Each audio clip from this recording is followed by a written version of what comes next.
Good morning, folks. Welcome to Coffee with Artists. My name is Rachel Wilkins. Delighted to be here this morning. I have a wonderful guest today. Brooke Jewell is joining me from the mountains of West Virginia, which sounds very wonderful and romantic.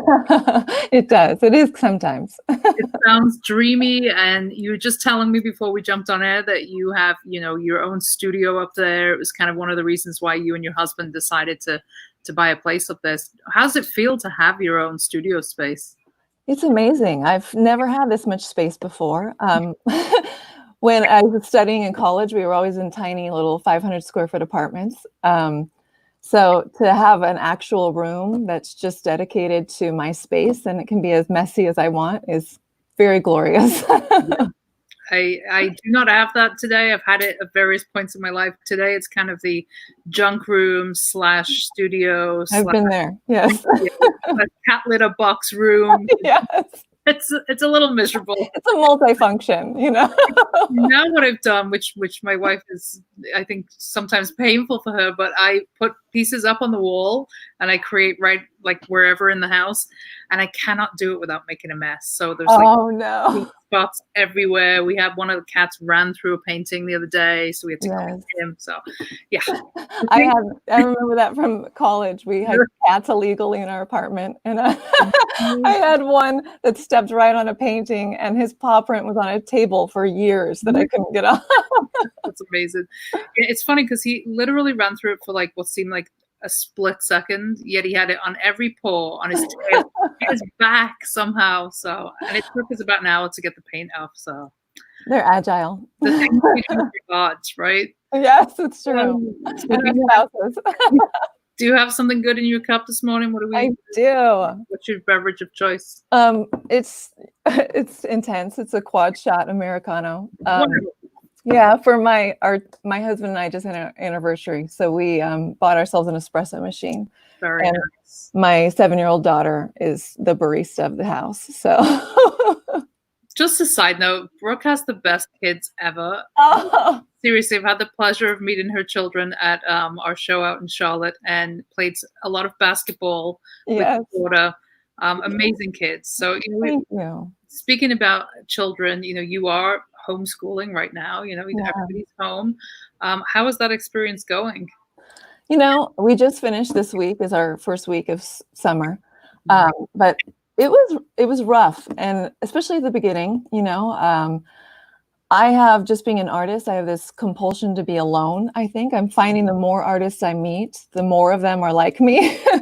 That was hard for me to find time to be able to be alone, let alone create, and get in a headspace that I could create, while trying to be a patient teacher. My son is 12 and he's extremely intelligent. So that really aids me. I didn't have to do much when it came to him.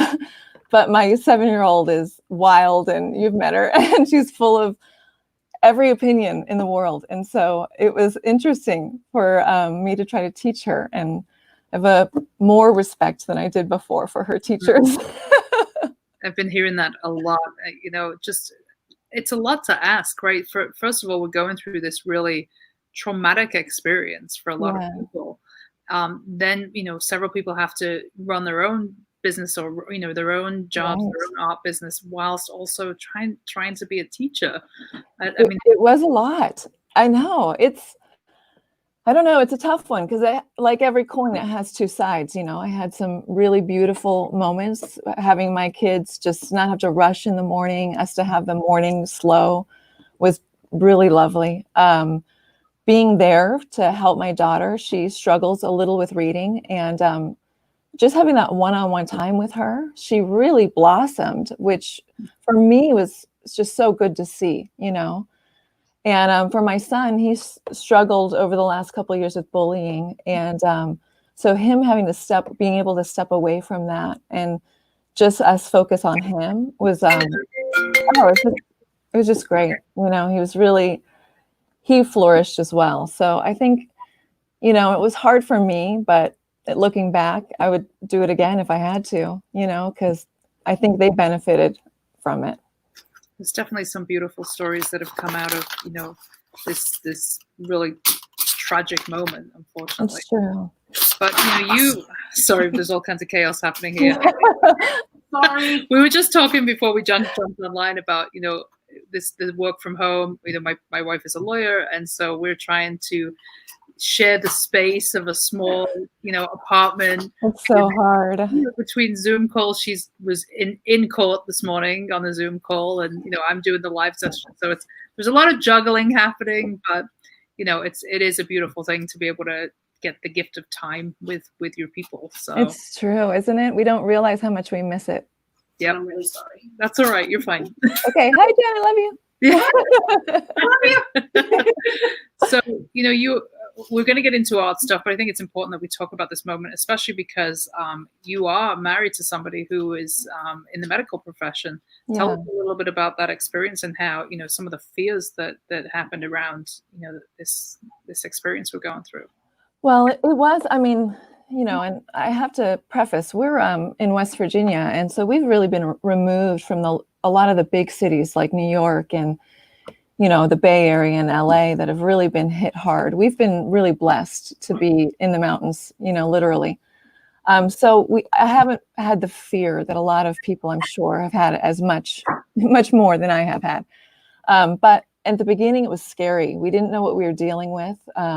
We didn't know how this thing really spread, and my husband he's had the opposite, where for a while, he couldn't come up into the main home because he was treating COVID patients. So I got kicked out of my studio, and he took over this downstairs area just because we didn't want to have that risk of transfer. And they were talking about putting him in a hotel for a while because they were worried about him treating sick patients. And then now that they opened general surgery back up, he's gone. They actually asked him to commit to a minimum of like 60 hours a week. And wow. And so he's just gone working all the time. And I think his stress level has come down since COVID. His numbers are being under control. I've just seen it in him when he comes home, but it's hard because it's made that homeschooling thing 1,000% me, and though I don't want to complain because, we've been so blessed he was able to keep his job, which a lot of people have not been fortunate enough to do, and I was even able to get some commissions during COVID, which is amazing. So, we really are counting our blessings, but, it's scary out there when you're treating those patients and you don't know how to protect yourself or the people that you work with, or even your family when you come home to them. So I applaud, though I always have selfishly because I love him and think he's great. I do applaud medical personnel in all aspects, the nurses down to every tech. It's a team that makes that runs those businesses. Even the cleaning staff of exactly the institutions, these hospitals, like they're putting themselves at risk. It's it's huge. Every one of them. Think about like the essential workers. Like my mom, interestingly, she worked in insurance for many years, and she took early retirement. And when she retired, she was bored out of her mind. I bet she was like, because she worked her entire adult life, and so she ended up getting a job working as a postwoman. And she's an essential worker, and you worry about that, like you worry about your people going out and being at that higher risk. But I hope if nothing else that we realize the importance of our essential workforce, and that we don't just applaud that we make some changes to actually compensate them appropriately for the work that they're doing. I think so too. I think we often mess our values up sometimes in society, don't we? We only value the dollar instead of the individual, and the dollar doesn't speak for everything, and there's some really salt of the earth people that enrich our world, that need to be given credit, because I would be lost without every one of them. Yeah. So let's talk about your work. So you went to Southern Oregon School of Art. You studied sculpture and painting. Yeah. Tell us a little bit about that experience. What was it like going and getting that? It was a long time ago. Not that old, Brooke. I don't believe it. No, well, I'm getting there. But I loved it. I was very insecure when I was in school. And so I had a hard time committing. And I really didn't think of myself or think of art as a realistic thing. My father's a scientist, my mother's a small business owner. So I just didn't really think that I could be a painter. So it wasn't until I started taking art history and I fell in love with the history of it. And then one of my teachers said, you should take, just for your appreciation of the arts, take a class, So I started with a drawing class, of course, and I couldn't get enough. Then my whole schedule just filled with that. And then that just became my focus, and I fell in love with oil. And then when I moved down to Southern Oregon to help my mother, I kept taking art classes. And that's when I got into sculpture. And though I love sculpture, I haven't had the room to really dive into it anymore. And my passion has gone to oil painting in the last 4 years. So what do you feel that oil painting gives you that perhaps sculpture couldn't? The process of it brings me comfort. So I'm very much I'm a list maker. I like to try to control things as much as I can. Are you a Virgo? Yeah, no, I'm a Taurus, but I break all the norms. No, but I like to have a schedule, and I worked in sales for so many years that not having a schedule makes me stir crazy. And I think for me, it makes me not as productive. When I get into the studio, I try to get in there every day for, several hours. And I take the weekends off just like I normally would. Because I need that. I need that release, and I need the process of gessoing my canvases and mixing my palette and finding the perfect consistency and building on each piece, because I need that process, to help me control something, I think really what it comes down to for me. I feel like life takes so much, it controls so much. So for me to be able to have some control brings me a sort of peace. If that makes sense. Absolutely. I mean, the challenge with oil for me, and I've never really given it the time because I'm somebody who needs instant gratification. Right. Is that it requires so much patience. It does. Do you find that you work on several pieces at a time, or how do you sometimes those hours that you clearly spend in the studio? Well, I do it in sections, and sometimes I will, especially if it's a big canvas, I'll be working on multiple pieces at a time. Recently I've gone small because I sell my pieces in a few boutiques around the country, and they seem to sell the small pieces because I think it translates to everybody. You can put it on a bedside table, So I've started working small just because of demand. But whenever I get a commission, it's always very big. And so that's when you'll see multiple pieces. But I like to work in layers of the pieces. So I like to have a touch of impasto within the piece. And I tend to do that on the stamen or some detail of the flower, because mine tend to be flowers that comes out at you. So that I have to do the underpaintings first and then build up. But so tell us about the subject. You primarily do capture these, beautiful floral. Thank you. These, but also you've did a whole series about bees. Tell us about your attraction to this particular subject. Well, I love gardening.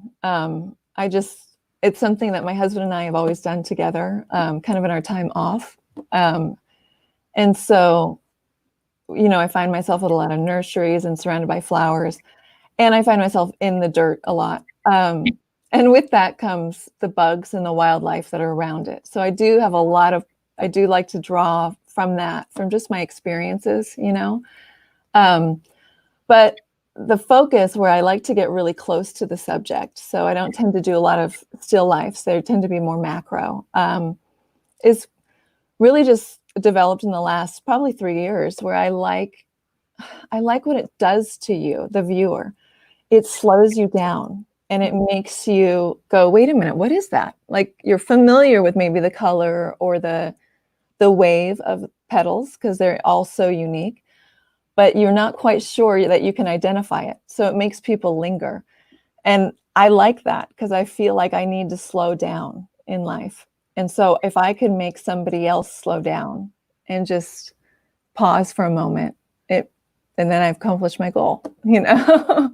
What are the responses like? Have you had any interesting interactions with the work, where perhaps you've seen something other than what it is? Yes. Oh, yes. Well, they're flowers, so you're gonna get, those comments. A little Georgia O'Keeffe, maybe. Right. Exactly. But then, when you laugh that off, that's always good. But it's been fun. I've gotten people that flower brings them back to a different place in their life. Like at my last show that I did with you, I brought a whole collection of this cactus blossom. And this man stopped and he's like, had a different name than I had for it. And he goes, wait, I recognize that. I grew up in Southern California. And I was like, I did a commission from this flower from a woman in Southern California in the desert. And so we got to talking. It brought him back to this, where he lived, memories, and for my commissions, that tends to be what people want. They want the memory. I had a bride have me do a series of flowers from her bouquet once. So, but it's fun to see how flowers, I wonder if it's because of their scent, and scent has such a strong memory pull. If just the visual of seeing the flower brings back those memories as well. But I love those. That's one thing I get excited about at shows, is hearing what their experiences are, So Talk about memory and nostalgia within your work. What are some memories you could share from your growing up days, your coming of age? You grew up in Oregon. I did. I miss Oregon. I grew up with 3 older brothers. So though my mom grew up with all women, I was very much a tomboy. So I was outside all the time.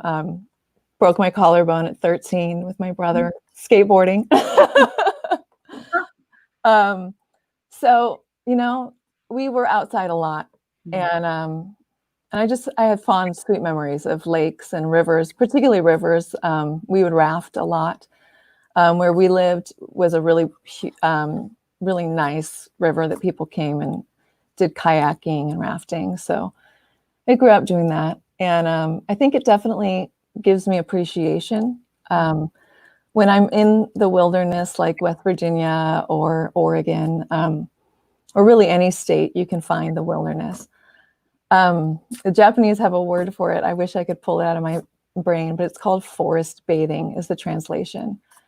But it's this type of therapy, and it makes you step out of yourself and go, I'm really not the center of this world at all, and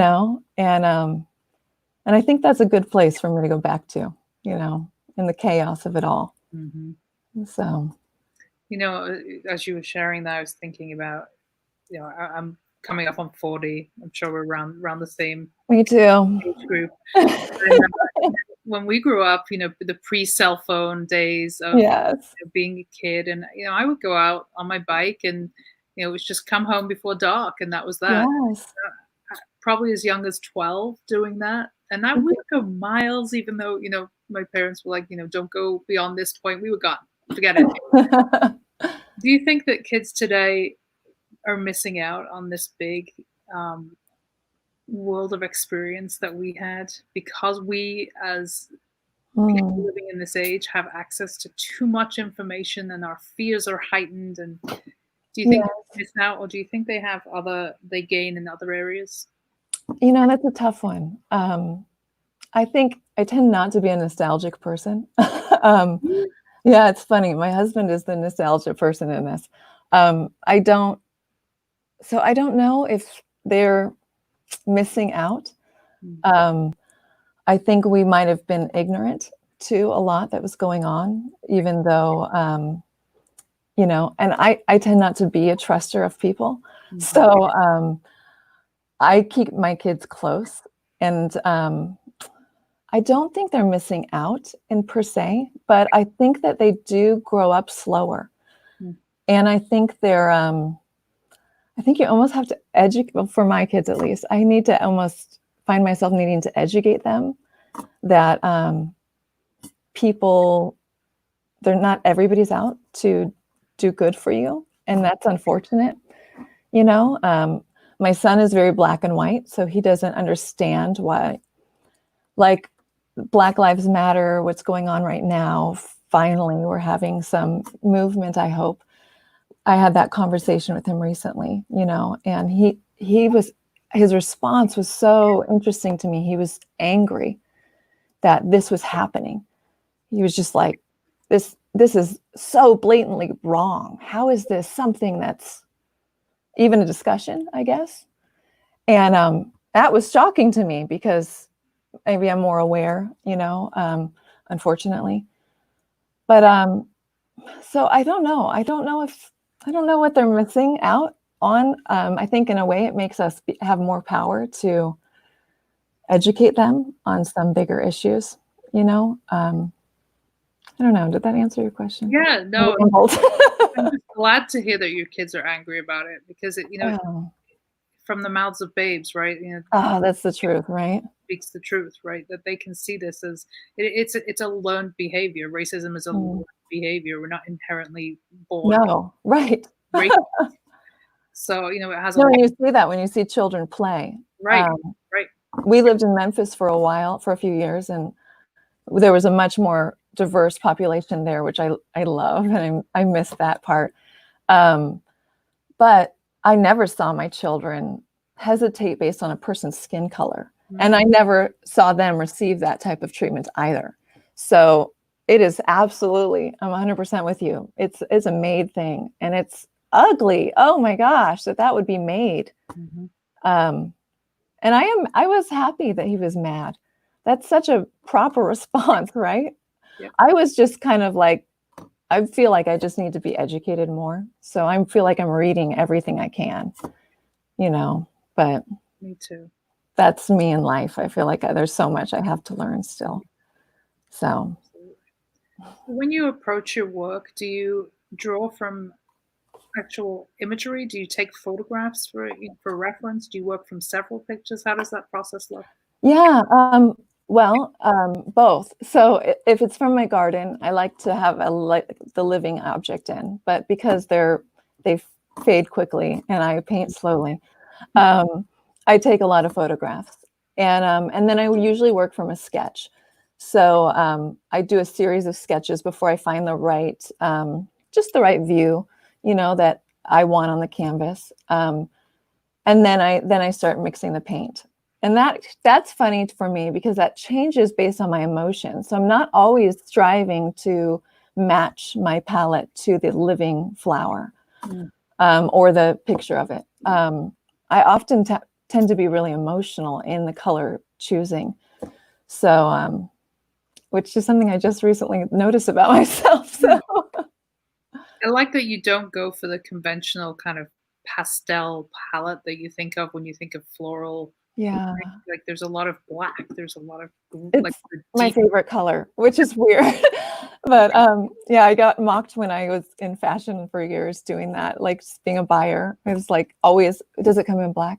Is it black? I like black. I think it's rich. It adds depth to, and there's really nothing in nature that's not touched with a hint of black. Mm-hmm. And I've been putting black backgrounds on my paintings because I just feel like it gives it a little bit more of a focus on the subject rather than the petals behind it and the foliage behind it. I just want to see the bloom, you know. So, you know, I was talking to somebody yesterday who was just starting out painting, and she shared with me, you know, one of the biggest challenges I'm having right now is that I just don't know when it's done. I mean, I relate to that still, you know, almost 2 decades later, like when to step away. Do you know when to say something is done? Sometimes. It depends. If I get lost, I feel like sometimes I get lost in them. And it's often, for me, the more complicated flowers.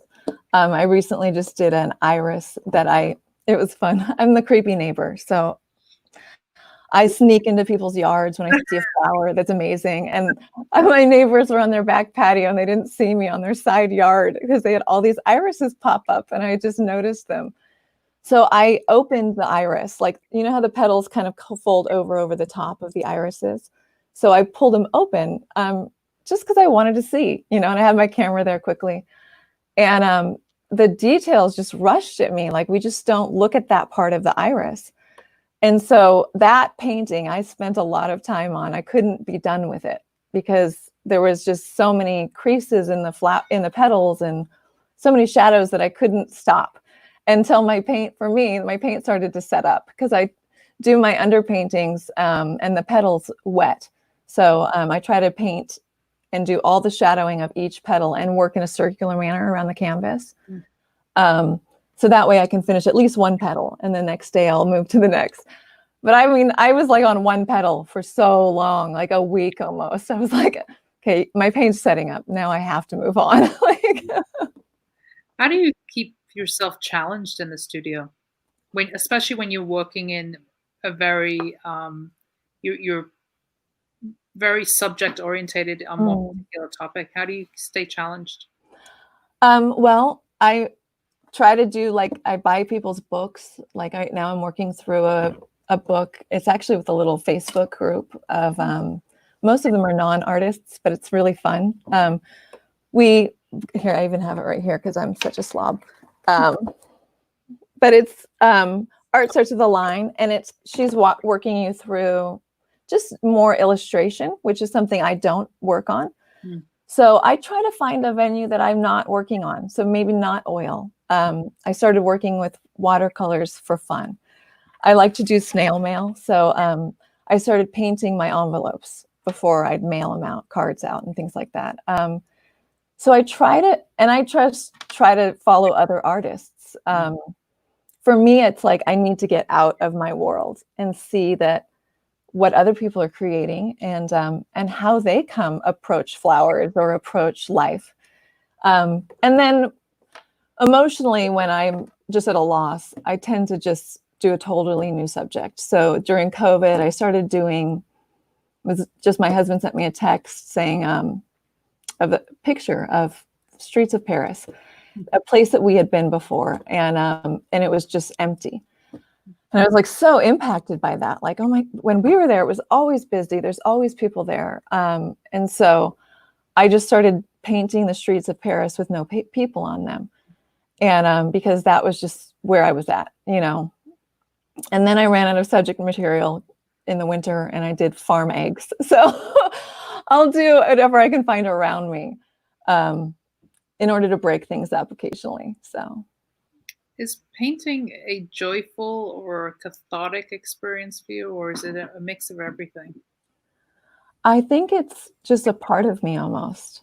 I don't know if I could, especially since I've dedicated so much time in the last 4 years to be able to just, spend hours every day doing it.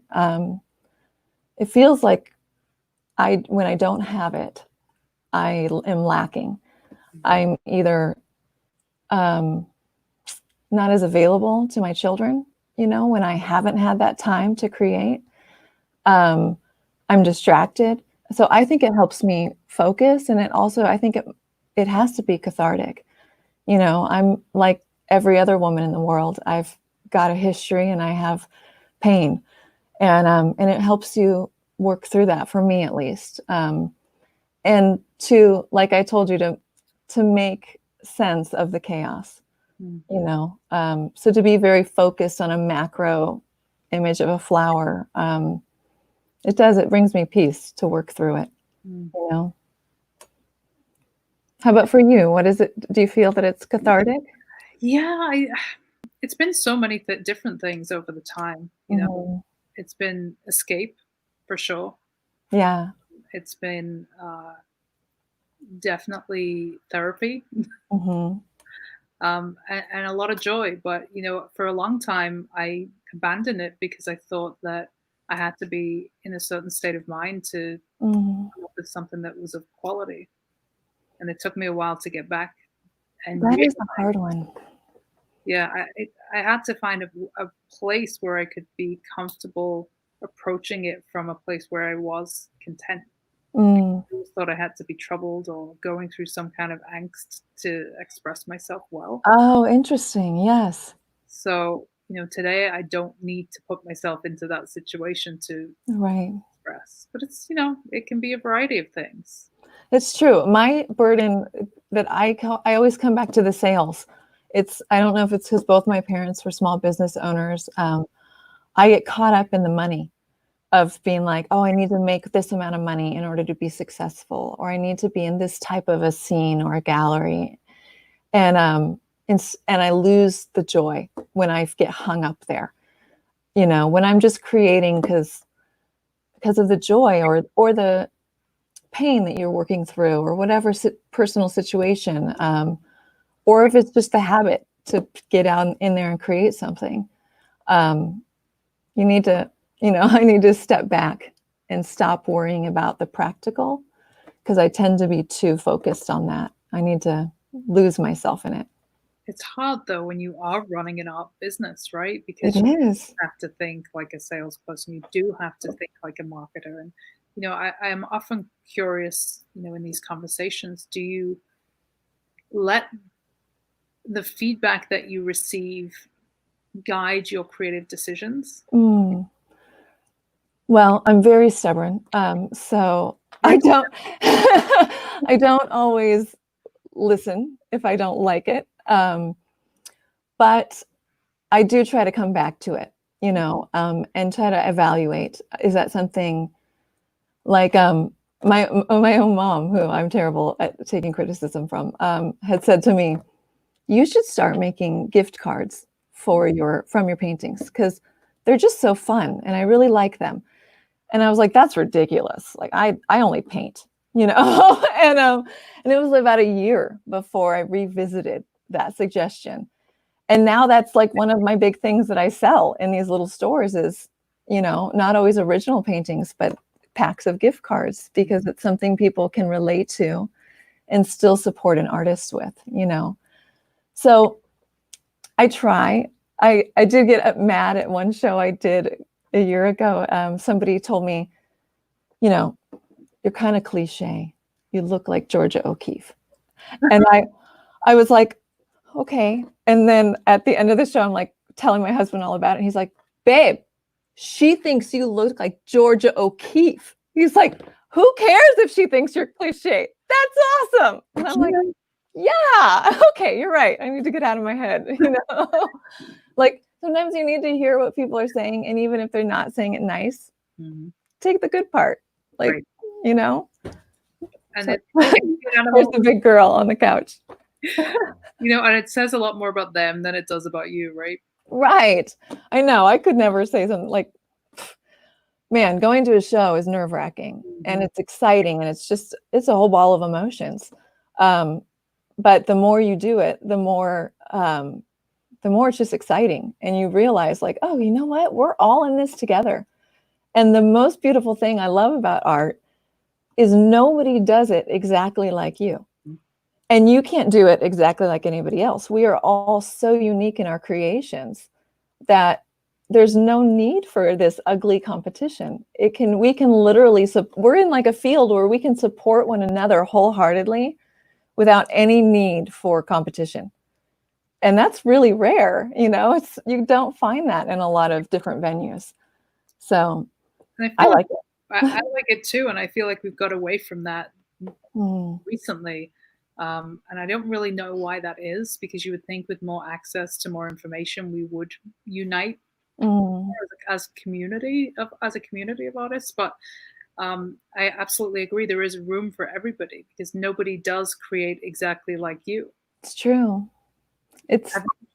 I think you've opened a venue that's very unique, with Conception. because when you step into that world, like into that room, every show I've done with you, and we've done 3 now, every show from different states is everybody's like, hey, nice to meet you. We all want to talk. And that's really why we're there. It's not just really the sales. We're there to connect. And met some amazing people through those shows. And I think if we can get out of our own insecurities, we're such a better community. But I mean, in history, artists, we've always gathered in communities and flourished from them. I think we just need to stop being competitive, or let that competition drive you to create something good instead of something ugly. How do you maintain an artist community when you live in the mountains? Social media. I'm a huge fan of it. It's opened my whole world. So many artists that are creating and selling and blossoming that I never knew of. And it's so neat. You can find any type of artist you want on social media. So that's really helped me a lot. I don't have to drive all the way to New York City now, but I will. I still like it when you do. So you touched on commissions. I think commissions can be a challenge for a lot of us because it's this added pressure of delivering for one specific person. What are some experiences you've had with that? And is it something that you enjoy to do? Yes, I love it. I like working under pressure. So I love that feeling. I love that every commission I've had, they have come to me with a flower I've never done before. And so it opens my horizons to do research. It's something I do before I started painting. It's like, I want to know about the flower. Where does it come from? What is it? Who is it related to within the flower world? Where does it grow? Things like that. And so, yeah, every commission I've had has been something different. And that's been fun. It's opened my eyes to like cactuses that bloom giant flowers in the middle of the night. I didn't know that was a thing until I was commissioned, and I learned, oh, the bats are actually the #1 pollinators of these things. And I mean, I just feel like I get to become educated a little bit, every different commission. And I also feel the freedom for me, most commissions have been big. So like 36 to 45 inches, usually squared. I've done a few. One was almost squared, but she had a space for it. So it was, not quite a square, perfect square. And for those, I stretch my own canvases for custom sizes. And that's always fun because I get a little more control, and I like practicing on my woodwork, which has become a new thing in the last year and a half. So, but no, it's probably one of my favorites. I really get to focus on a different viewpoint. I send the client multiple sketches from different views, and I ask them, like for the cactus flower, for example, she had sent me from her own cactus garden several pictures, different viewpoints of the same flower. And so I kind of sketched them and into the proper proportions so she could kind of see how the canvas would lay with the flower. And then she picked one, and then I just went from there and made it huge.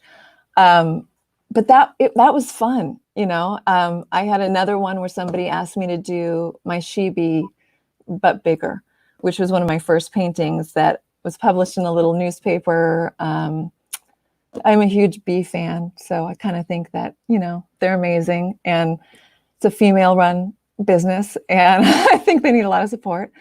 But so I did a whole series of bees once, and she saw one and said, "Can you make that, but 40 inches?" And so I do that too. So yeah, I love it. I think it's great. I've had a few bad experiences where, somebody changed their mind after you already made it, or things like that. But I charge per the square inch, so it's pretty straightforward. You can get anything you can afford, and I just want you to love it. So I would rather it sit in my studio and somebody else buy it later on if you don't love it. And I just am happy that somebody liked my pieces enough to say, hey, will you paint this for me? You know, like that's it. That's amazing. That really in real life happens. What does that moment mean to you when somebody says, I'll take it? I still get shocked. I'm what? Like, what, you want to take that home? You know? And then, you know, you get that elated, like happy feeling, like, oh my gosh, I can't believe this is happening. It's usually when I'm in the show, when I'm running by you. Yeah. I'm super excited. When I'm sent an email or, you know, sometimes it's a text, or because it's from a friend of a friend, that tends to be often how I get commissions. That's like always so exciting. It's just the best feeling. It makes all those hours that you've spent studying these flowers or whatever your subject is, all these hours you've spent preparing your craft, to be acknowledged that somebody likes what you do enough to put their hard-earned money, the money that they earned, on their wall, is still just, it's just the most flattering thing, you know. I'll take that over any other compliment. So you are somebody that works really hard on your art business. You know, I see you're very active on social media. You Thank you. cover all your bases. You go live. You do a little bit of everything. You do some video. How much, what would you say percentage-wise of your time spent is working on the business versus working on the creative? Well, I think that's a tough one. I think I probably spend about 30% of my time on business. I try to, at first, when I was first starting, especially in the social world, like social media, it's so easy to get lost in that world, to trying to make a video make sense. So, I mean, in that aspect, when I'm learning a new skill and I'm not making my 12-year-old son do it for me, it takes time, you know, so I'll put much more time into that. When I was building my website 3 years ago, it took me a lot of time because it's not what I spend my time doing. But now it's like routine, you know, it's like, okay, Monday you send out an email, you know, get into the studio and you do a couple social media plugs, you know, just, you know, lose yourself a little bit in the art. That is always something that I like to start my morning out, is like find some new artists, you know, something that inspires me or encourages me to sit and mix my paint, you know. And then I try to get off, because I do best when it's just really loud music and animals and no other distractions. What do you listen to? Oh, so many different things. I don't know. I've went through like a whole, I love like folky music. So, you know, Bob Dylan all the way to like Avett Brothers. Nice. But then I also really love, like I went through this whole R&B and rap where my husband was like laughing at me. And I was like, dude, the beats are just like, you lose yourself in the beats. And so I went through that, and I go back and forth, you know. If you come across a great artist, then I tend to just, you know, stay with them for a while. My go-to for so long, if I'm ever struggling, is always goes back to Stevie Nicks. Oh, really? Yeah. She's great. That was a good one. Actually, my very first kind of series that I started to sell, they were all named after Stevie Nicks pieces, because oh, how funny.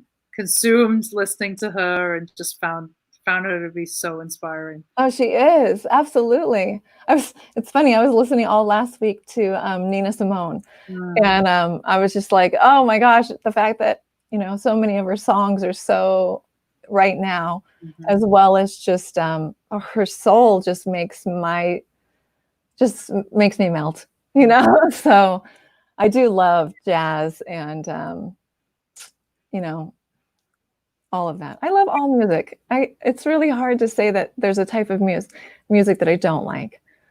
I might say country I don't like. Yeah, I'm with you on that.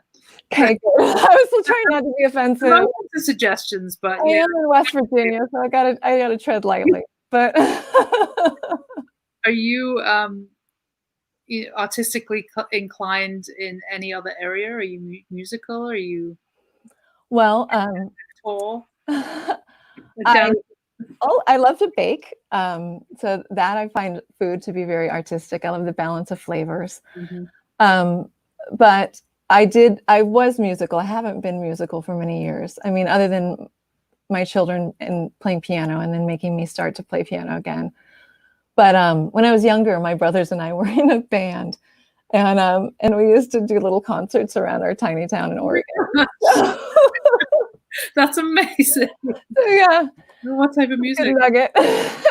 Ah, was it country? No, no, no. Ah, They wrote most of the songs. oh my So gosh, that's yeah. amazing. We could have been a whole different path for you, Brooke. Oh my goodness. How many different paths could a person take?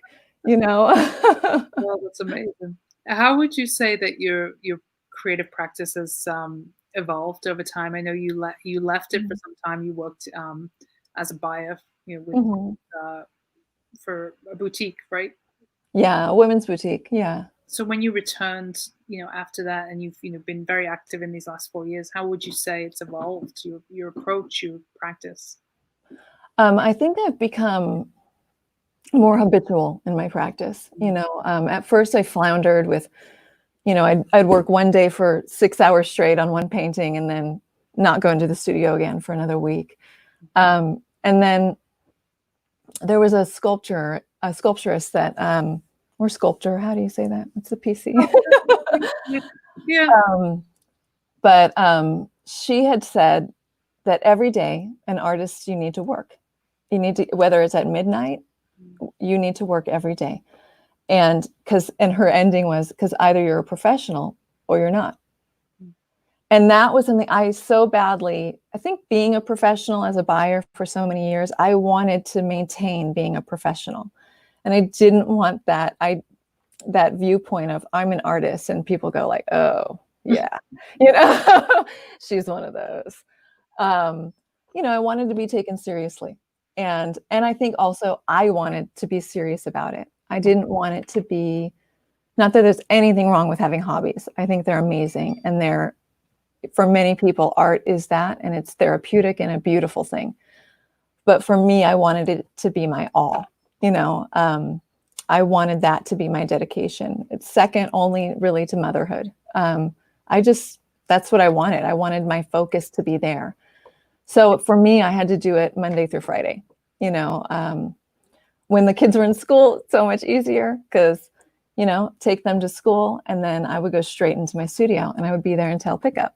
And so I would get a good 6-7 hours of painting in every day, whether it's sketching, painting, in the art, because for me, I think it was that you need to do that. Like, I'm such a believer that anybody can be awesome at anything. It's that 10,000 hours, you've got to put the time in. And when I'm starting and I hadn't practiced for so long, I had a lot of catching up to do, so I wanted to put the time in and I wanted to be good at it. And I still feel like that. I still feel like, oh, I'll do a piece that I really like, which is really far and few between.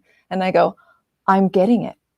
And then I go, oh, no, I got to do it again, But you're learning constantly and trying to hone in how your hand moves in coordination with your eye, how your muscles respond when they pick up a pencil, or a paintbrush. The more we do it, the better we translate what's in our mind onto the paper or the canvas. So I just needed to do it, Wow. So how many hours in do you think you are you chipping away at those? Oh, maybe 1,000. I've got decades to go. I love that you mentioned that because I talk about that a lot. That I think it originally was it talked about the Beatles, right? Like that the Beatles were not an overnight success. That they spent all this time in Hamburg before they made it big in the States, and they were playing these kind of crummy little dive bars, and they spent hours upon hours being really bad Right. and getting really good so that when Yes. they did come here to the States, they were amazing. I think that so many successful people in life have come from that same thing. We don't I don't think that I was born more talented than the next person, than my next door neighbor in any specific area. I really do believe that we all can be literally anything. You know, I mean, finances might come in there a bit, you know, but when it comes to creating, when it comes to that area, you know, or even learning, man, you focus on one thing and you become, I mean, come on, when you go into surgery, you don't want the guy that's done it 3 times, you know, you want the woman that's done 50 of those a month, you know. Like, woman. Yes. Right. That's so, I mean, you know, the president of the United States. Let's not talk about that. We're not. That's a really long coffee break. It's a really long conversation, and I try to avoid it, but it's the big orange elephant in the room. Sorry, I apologize to those fans out there, but you know, this idea that, you know, you do need a politician. I want a politician. I want someone who understands policy and governance, and you know, I don't want a reality TV star running the country. I hate reality TV. Yep. So I think, you know, yes, exactly. But you know, a lot of what you're emphasizing there is, you know, it takes, if you have a passion and the willingness, but also the grit. Yeah, the diligence. You gotta show up. Yep. And in anything, whatever you do, you know, you got to work through those bad days as well. Right. And you got to sit there and stare at this sketchbook and be like, what the hell am I doing? Like, you know, why? I think I go like regularly where I'm like, this is the dumbest idea. Why am I wasting my time? Why do I have a studio? Like, I'll do that so often. And I'll verbalize that to my husband, who does not relate to my confidence waves, you know. He's like, what? Also be like, this should not happen. This is so stupid that I'm doing this, you know, like I didn't even finish my art. This is stupid. And he'd be like, what? Why would you even talk like that? Like, do you know how much time and work you put into this? This is you. And I'm like, are you sure? Because it feels like it might be a bad idea. You know? And I think it's only creatives that think like that. Like, I don't ever hear my wife come home and say, why, you know, I'm a terrible lawyer. Why am I a lawyer? Like, why, you know, this was like. See, I've often wondered, I'm like, okay, is it our brain? Is it? Oh, I think it comes down to the vulnerability of putting your work out. Because we know it's going soul, like it's heartfelt. It's true. It's funny. My niece, she's just 9.5 now, and she loves art. And she came to me and she said, you know, it's so brave what you do. And it was like, okay, like, you know, I'm a Marvel star, DC Comics girl. To refer to me as brave was like the biggest compliment I could get, you know. And I was like, really? Like, and she saw it right away. Like, to put your stuff out there that you've spent time and effort and worked, you know, worked so hard on, your sweat, your tears, everything. And then to show it to a complete stranger who can be like, you're just trying to look like Georgia O'Keeffe, you know. But then to go, you know what? She's just not my person. And that's okay. You don't have to be friends with everybody. You just have to make an impact in a few lives, you know, and make sure that it's a good impact. A really wise woman once told me that it's none of my business what anybody else thinks about me. That is a good one. Yeah. And why would you want to know? And we're not for everyone, and that's okay. There's somebody for everyone. You know, there's an artist for everyone. There is. And isn't that refreshing to know that you don't have to please thousands of people in order to be successful or to be great? I mean, really, you don't. It's just really mainly the people in front of you, your family that see you every day, and the strangers on the street. That's really what it comes down to. What kind of person are you to those people? And then the rest, I think, falls into play with hard work. Absolutely. So what is next for you, Brooke? What are your aspirations once we come out of this bizarre 2020? Oh, well, I'm hoping in August, my husband lets me fly to go back to Oregon. I show my work in a store over there, and she wants me to come do a presentation and a live painting there. So I'm hoping to do that. I hope that we can get some shows back on for the rest of the end of the year. I'd love to come back and give you a hug. Yes, the door is always open, and I'm most definitely overdue some hugs. I know, it's true, huh? It's funny. Are you a hugger of a person? Like, of course. Yeah, I was just saying to Jen the other day, I'm like, I miss hugging people. Like, I miss that. Like, I get my energy from other people, even though I think I'm very introverted in a lot of ways. I definitely need that energy, you know? I love people. We're so dynamically different. It's really fun. I tend to have a really large bubble. And I really hate to admit this, but unless it's with women, I am much more friendly. But with men, I tend to have a bigger bubble. And so I've gotten teased of that, of like, oh, you're in her bubble, you're 10 feet near, you know. So I'm more recluse in that. But when I have a connection with somebody, then I do love to hug and, you know, give them kisses on the cheek, because that's how I was raised. But yeah, that's why the shows are always kind of nerve-wracking, because there's so many people so close. But there's an energy from it that, you're right, you can kind of glean from that. If I'm trying to learn to do that better. You might not have to, because we might have to stay 6 feet apart. So that's true. I'm interested to see how we're going to come through this, you know, in terms of how the shows will function, because I do think that this is something that is not going away. No, it's interesting, isn't it? But I think we will want to get back to showing. I know a lot of us are eager to show, but you know, that experience, I think, is going to be very different. And it is. I saw on Instagram somebody was trying to do a online gallery opening. It's tough. Oh, it was really hard to get into it. It was, and the work was beautiful, but it couldn't impact you. You didn't have the same with the music and the vibe of the energy of the people. We're very social creatures, aren't we? Yep. We'd like to pride ourselves in being independent, but we really depend on one another. So just for that encouragement to be like, yeah, this is great. We're all doing this, and this is fun. You know, instead of just work, it's also the show part is so fun. But get an invitation to a show, Suzanne Scott. I hope. Yeah.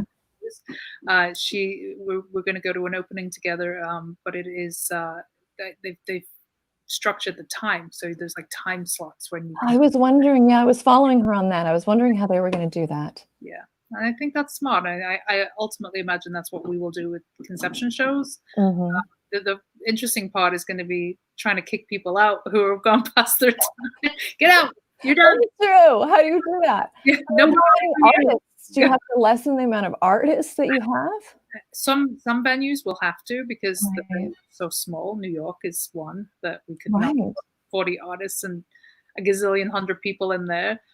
You know, some venues we have a lot of space. So, but again, it's going to depend state by state, I'm sure, as to what the rules are, and even if some of these venues might not even survive because they've been hit so hard. There's a lot of places not surviving. Small businesses are hard. I mean, my dad's an environmental scientist, so he's not affected, but my mother's in sales, and she's been struggling with just the shock of, like, we are not good at being told what to do. So when somebody says, you need to shut your store down, my mother's gut response is to be like, no, I don't. You know? So just that part of having the government tell us that what we are and aren't to do, it was an interesting response, how we all kind of related to that differently. You know, not that there was any other way, but with no end in sight. Right. Well, we had no idea what we were dealing with. It felt like a movie, didn't it? It felt so surreal the whole time. I mean, even now I'm like, oh, wait, can I fly? Am I allowed to do that? You know? You know, it was interesting. I was sharing with a couple of people recently that the end of last year, I like really overdid it with the travel and the work schedule, and, you know, was burning. I could see that. I watched you. I could see that. Totally burning the candle at both ends. And I was There was the last 2 shows of the year, and it was Houston and Austin, and it was 2 days apart. So I was like, okay, I'm going to fly in the day before. I'm going to do the Houston show. Then I'm going to take a Greyhound because I've never done that, and I want to experience a Greyhound. Never again. Oh, oh my gosh, I can't believe that was a desire of you to experience. I'm in America. I know. What a Greyhound is like, but it gets better. So then it was like Greyhound to Austin, and then I'll do the Austin show, and then I'll take a 5 a.m. flight out the next morning, and I'll be home by Sunday. So this is all in like 4 days. Right. What I didn't factor in was the fact that I would get really, really sick on the way out there. Very, very unfortunate episodes of being unwell and being on a Greyhound. Oh, I'm so sorry. Had, like, no air conditioning. And I remember just that last show. I was like, I just have to get through this. I just have to get through this. And like looking at the clock. And I remember sitting on the plane and putting my seatbelt on and being like, all right, I just need to not do this for a long period of time. And really thinking like, okay, I need a timeout. Right. And getting it, I didn't expect it in this kind of setting, but sometimes you get exactly what you need. It's true. You really do, don't you? Yeah. I think for me, just with my kids, for me, it was what they needed, and, I've been spending so many the last few years with, just taking them to school and then having all of that time where I didn't realize that they needed something, and they could benefit from this time at home, and, I'm not like your wife who has to go. That must be so strange to have to go to court on the computer, on Zoom. That's my routine hasn't changed that much. My studio's out of my home, so I just go downstairs. My children I've been really blessed. They're really well behaved, and their happiest place is to be on this couch behind me, just doing their own thing. So yeah, it's been lucky, but not everybody's ended up like that, right? But I'm glad you were able to get some rest. Yes. A little too much, but that's all right. We're ready. Let's go back. Let's do it. All right. Does anybody have any questions for Brooke? If you do, please do jump into the comments. It's good to see some familiar faces today. Hi, Rachel. Hi, Ron. Hi, Pamela. Hi. Let's see who else we got here. Emma. All right. Folks, do jump in. If Jasmine as well. Hi to Jasmine. If you have any questions for Brooke, do jump in. And I guess my last question for you is, what's the most rewarding part of being an artist for you? Let's see. I think being able to see the growth in myself. That's just be able to see. That's being a visual artist, especially. You're able to see your growth right in front of you, and to look back on old paintings or old work that you've done, and for me to know that I'm growing, I say this to my children often. I'm like, I don't want to be the 9-year-old angry old woman. I want to be like that. There's like 2 types of older people, right? They're like either the really ones that are pissed at everybody and they're just so unhappy that they're old, or the ones that are just like happy. They're smiling. They're learning things new. They're volunteering. They're being involved in life still, right? And I'm like, I don't want to be that mean old person. I want to keep learning. I want to keep challenging myself, because while I'm here, I got to make it work, right? Like, there's no point in just passing it by. Beautifully, beautifully said. Oh. Thank you, Brooke. Thanks. It's great seeing you. It's great to hang out with you. I enjoyed this session, and I always look forward to seeing your work and seeing you and giving you a hug, and hopefully. I know. Oh wait, we have a couple questions. Hold on. Here we go. One artist, alive or dead, you could have a cup of coffee with. Who would it be? Van Gogh. He was probably one of my first loves. With or without his ear? Either way. I want his mind. I don't care about the ear. That is a very good one. What is your, let's give everybody your website address so people can go learn more about your work. Okay. It's Jewell, Jewell, studio.com.